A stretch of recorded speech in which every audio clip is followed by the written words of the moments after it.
اللهم أعز الإسلام والمسلمين، وانصر عبادك الموحدين، واجعل اللهم هذا البلد آمنا مطمئنا وسائر بلاد المسلمين. اللهم أصلح أحوال المسلمين، اللهم أصلح أحوال المسلمين، وأمنهم في أوطانهم، واجمع شملهم، ووحد كلمتهم على الحق، وألف بين قلوبهم، وأصلح ذات بينهم.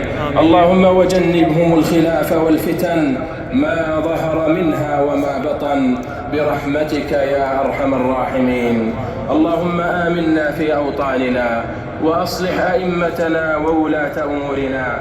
اللهم وفق ولي أمرنا خادم الحرمين الشريفين بتوفيقك، وأيده بتأييدك، وأعز به دينك، وألبسه ثوب الصحة والعافية يا رب العالمين. اللهم وفقه وولي عهده لما تحب وترضى يا سميع الدعاء.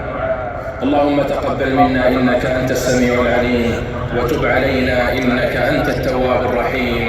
اللهم صل على محمد وعلى آله وصحبه أجمعين.